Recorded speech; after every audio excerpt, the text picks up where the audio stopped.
प्रिय पाठकों, आप सभी का स्वागत है। आज मैं आप लोगों के समक्ष नागार्जुन जी द्वारा रचित कविता कल्पना के पुत्र हे भगवान के बचे हुए पंक्तियों को लेकर फिर से प्रस्तुत हुआ हूँ। तो आप लोगों का कल्पना के पुत्र हे भगवान के दूसरे भाग में स्वागत है।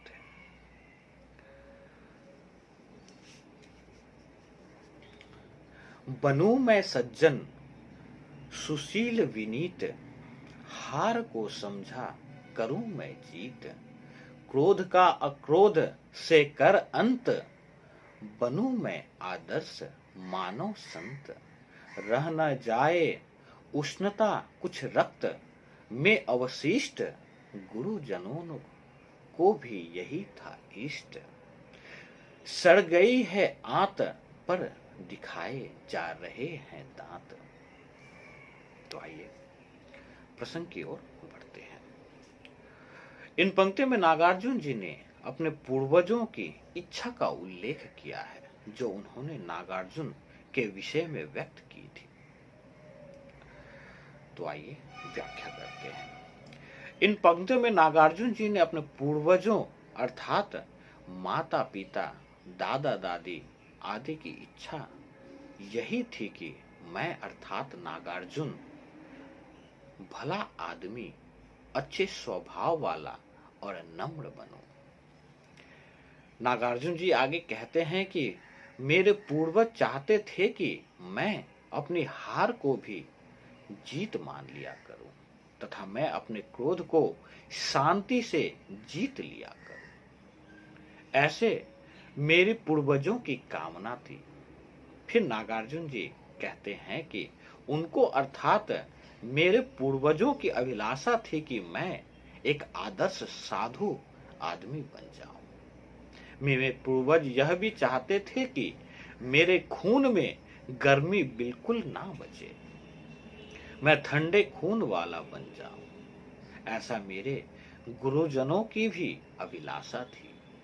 इन सभी कर्मों के कारण मेरे वृद्ध पूर्वजों की आंत सड़ गई है, अर्थात उनमें भोजन पचाने की भी शक्ति नहीं है, पर इसके बावजूद भी वे हंस रहे हैं, अर्थात स्वस्थ और सुखी होने का प्रदर्शन कर रहे हैं। इन पंक्तियों में अगर हम विशेष की बात करें तो प्रस्तुत पंक्तियों में तुक का पूर्ण निर्वाह करते हुए मुक्तक छंद के साथ साथ अनुप्रास, सभंगा, पदयमक अलंकार का प्रयोग हुआ है। यह नागार्जुन जी प्राचीन मान्यताओं का विरोध करते हुए आधुनिक समाज की कल्पना कर रहे हैं। तो आइए अगली पंक्ति की ओर बढ़ते हैं। छोड़कर संकोच तजकर लाज, दे रहा है गालियां यह जीर्ण शीर्ण समाज, खोलकर बंधन मिटाकर नियति के आलेख, लिया मैंने मुक्ति पथ को देख, नदी कर ली पार उसके बाद, नाव को लेता चलूं पीठ पर मैं लाद, सामने फैला पड़ा शतरंज सा संसार, स्वप्न में भी मैं ना इसको समझता निस्सार। तो आइए प्रसंग की ओर बढ़ते हैं। प्रस्तुत पंक्तियों में प्राचीन मान्यताओं के प्रति नागार्जुन जी अपने वितृष्णा व्यक्त कर रहे हैं। तो आइए व्याख्या करते हैं। यह बाबा नागार्जुन जी यह घोषणा करते हुए कहते हैं कि हमारा यह समाज दुर्बल और प्राचीन हो गया है, फिर भी यह नवीन मान्यताओं, उन्नति और विज्ञान को गालियां दे रहा है। इस नए प्रगति को गालियां देने में कोई संकोच या हिचकिचाहट भी नहीं हो रहा है, इसलिए कि मैंने समाज और धर्म के बंधन को छोड़ दिया है और अब मैं किसी प्रकार की प्राचीन मान्यता से बंधा हुआ नहीं हूं।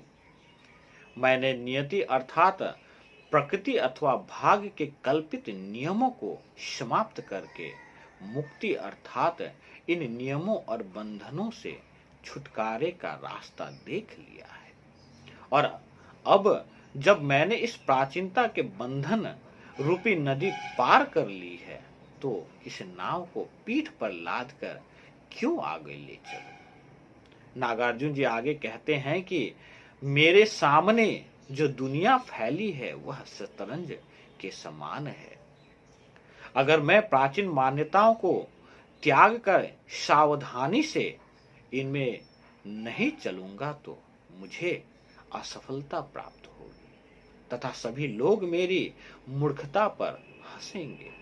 यह जो शतरंज के समान आकर्षक और विविधता पूर्ण संसार है, इसे मैं स्वप्न में भी सारहीन अर्थात निरर्थक नहीं कह सकता। इस प्रकार से अगर हम इन पंक्तियों के विशेष की बात करें तो प्रस्तुत पंक्तियों में तुक का पूर्ण रूप से निर्वाह करते हुए मुक्तक छंद के साथ अनुप्रास, लुप्तोपमा, ध्वनि साम्य अलंकार का भी प्रयोग हुआ है। यहाँ नागार्जुन जी ने संसार को स्वप्न मानने वालों का विरोध किया है। तो आइए अगली पंक्ति की ओर बढ़ते हैं। इसी में भव, इसी में निर्वाण, इसी में तन मन, इसी में प्राण, यही जड़ जंगम सचेतन और अचेतन जंतु, यही हाँ ना किंतु और परंतु, यही है सुख दुख का अवबोध, यही हर्ष विषाद चिंता क्रोध। तो आइए पंक्तियों के प्रसंग की ओर बढ़ते हैं। इन पंक्तियों में नागार्जुन जी ने संसार की सार्थकता को अनेक प्रकार से सिद्ध करने की कोशिश की है। तो आइए पंक्तियों की व्याख्या करते हैं। यह नागार्जुन जी कहते हैं कि इसी संसार में भव अर्थात जन्म होता है और इसी संसार में मुक्ति भी प्राप्त की जा सकती है। इसी संसार में शरीर, मन और प्राण प्राप्त होते हैं। चलने वाले और न चलने वाले, चेतन और अचेतन अर्थात सभी पदार्थ तथा अनेक प्रकार के जीव और प्राणी इसी संसार में विद्यमान है। नागार्जुन जी आगे कहते हैं कि किसी काम या बात को स्वीकार अथवा अस्वीकार करना या फिर किंतु परंतु करना इसी संसार में संभव है। अर्थात किसी बात पर तर्क वितर्क इसी संसार में संभव है। सुख और दुख की अनुभूति भी इसी संसार में होती है। प्रसन्नता और दुख तथा चिंता और क्रोध यहीं पर इस संसार में ही हो सकते हैं। इन पंक्तियों में अगर हम विशेष की बात करें तो प्रस्तुत पंक्तियों में तुक छंद के साथ साथ ओप्रास, अनुप्रास, लानाकार का भी प्रयोग हुआ है। यहाँ नागार्जुन जी ने संसार की सार्थकता अनेक प्रकार से सिद्ध करके संसार की सत्ता का विरोध करने वालों पर व्यंग्य किया है। तो आइए अगली पंक्ति की ओर बढ़ते हैं।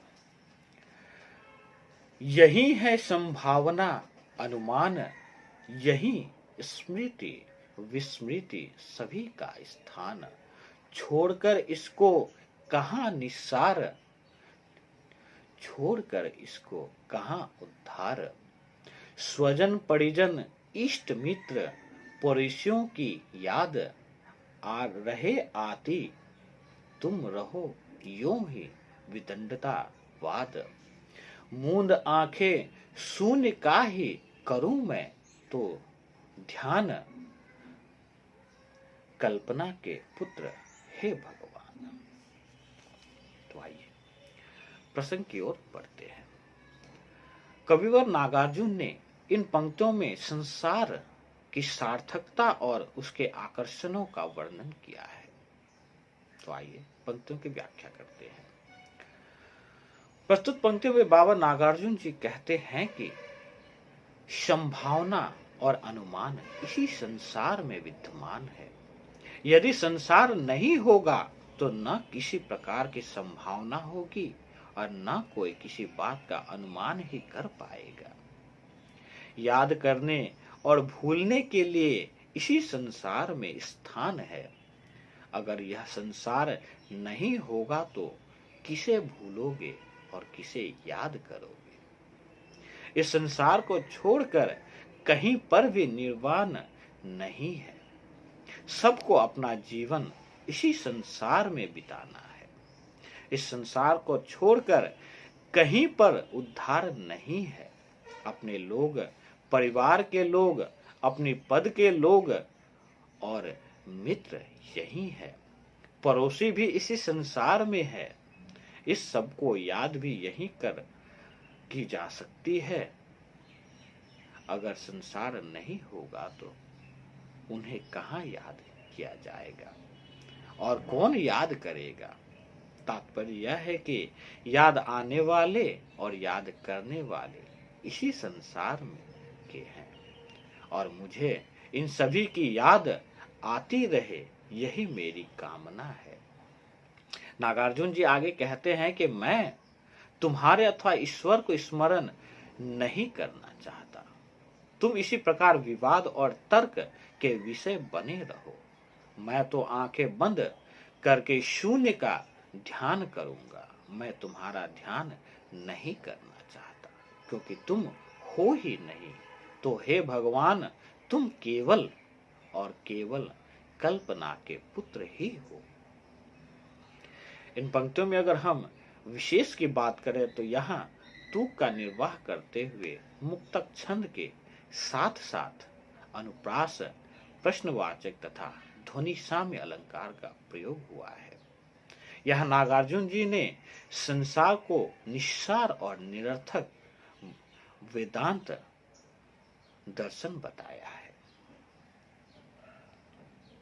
अंततः मैं यही कहना चाहूंगा कि नागार्जुन जी ने ईश्वर के प्रति नास्तिकता का परिचय यहाँ दिया है। वे पुराने परंपराओं को प्रगति पथ का बाधा बताते हुए नए वैज्ञानिक दृष्टिकोण को अपनाने की सलाह दे रहे हैं। इस प्रकार मैं आशा करता हूं कि आज का मेरा यह व्याख्यान आप लोगों के लिए सार्थक सिद्ध हो एवं आप लोगों से गुजारिश है कि कृपया मेरे इस चैनल को आप लोग लाइक एवं सब्सक्राइब करें, ताकि यूं ही नए नए विषयों के साथ आप लोगों के समक्ष प्रस्तुत हो सकूं। तब तक के लिए धन्यवाद।